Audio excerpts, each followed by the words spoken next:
So we are back from our short hiatus after New York Comic Con, and there was so much news, so much news. So we took a little break, a couple of days, and now we're back, and we're going to discuss a whole bunch of other stuff that started popping up. First, we discussed Big Powered, the Takara-Tomy LG EX exclusive, and we saw the prototype and its resin colors and everything. Well, a piece of interesting information and a photo leaked online, specifically on the Japanese websites. Snackis, which is a Japanese Transformers blog that goes way back, reported this information. Apparently, on the Takara-Tomy Mall website, they posted a listing for the Big Powered pre-order, and they quickly took it down before most people could see it.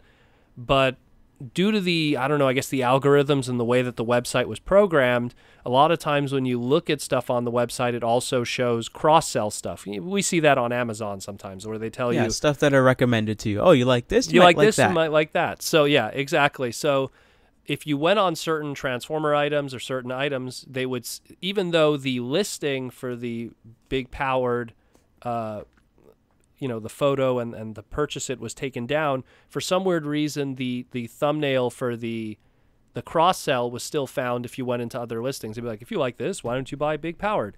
So before anyone was able to like really download images or anything, it was taken down, but we still have this micro image, this thumbnail of a colored version of the alt mode.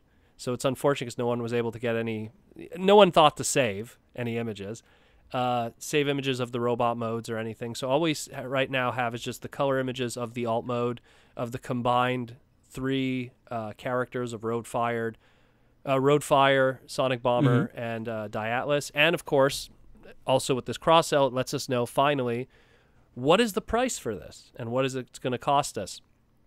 So we have, for the 3-pack here from Takara-Tomy Mall's website, 1,600 yen with 200 yen just to pad it off. I don't know why that number at the end of it,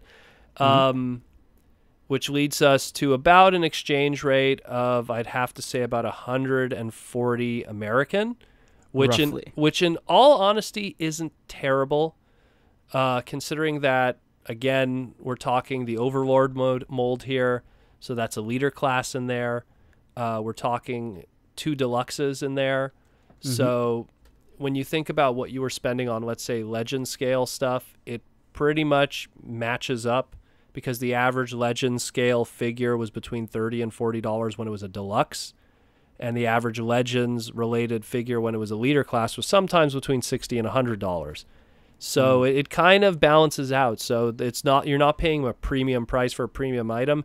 It more or less costs what it would cost if this was an individual mass retail release. So that's good. And it's a lot cheaper than I thought it would have been. I was honestly expecting maybe like 150 to 200 even.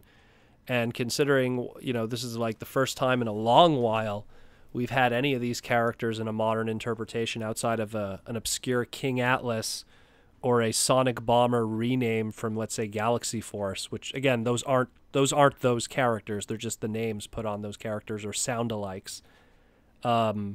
This is the first time we've really had any modern interpretations. And again, not counting PVCs and statues and, stuff that's, legitimate transforming product. So this is don't we have, well, yeah, you also mean third party. Yeah. Yeah, no, third party, that's a different animal. So this is pretty cool. Again, now that we see the colors, it doesn't surprise me, the colors. All it does more than anything is it really just shows how well this all is, because now that we could see like the orange area that's supposed to be the little guard shield on Diatlas's gun, it's cool that they kept that extra detail there. It's crazy considering anyone who owns these molds and now knows just how different this is and how much has been put into that. And more people who have attempted to do this with the molds that they're based on, and going like, man, like, they've done a lot here. And again, if you try to attempt this with the original molds that they're based on, it doesn't combine. Like, it doesn't snap together. So clearly there is a huge retooling to the point that the combiner mold also happens. So there's a lot going on here. It really shows just how much could be done with a transformer. I mean, it used to be now. Yeah. You could look at a mold and go, okay, they could repaint it into this or that. But now it's like, I mean, they're literally just taking the skeleton of the transformation and retooling everything aesthetically on the surface. And now you could get anything. It used to be back in the day, you could look at a Prowl mold and go, okay, they'll do Blue Streak, they'll do Sunstreaker, but they're not going to do Jazz because the mold doesn't look like a Jazz.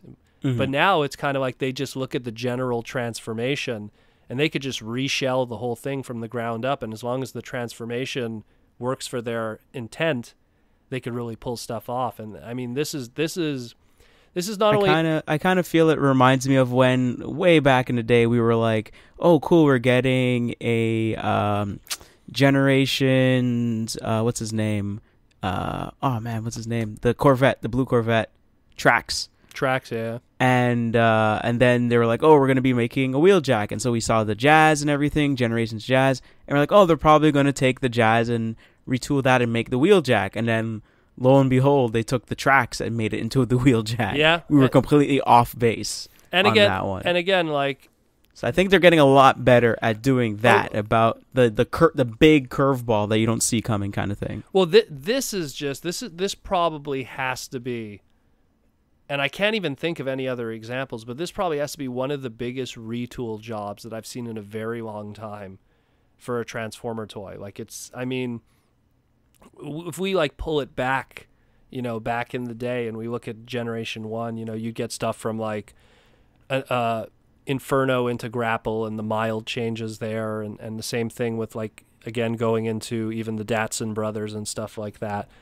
But it was never something that's been like so massive that it's almost as if you didn't know any better. This is two separate toys, like just two completely different toys. And that's what it really is. I mean, when you look at Sonic Bomber, I mean, that is a heavy retool. You could kind of see what is, Overlord and Black Shadow or Topspin and Twin Twist and the others.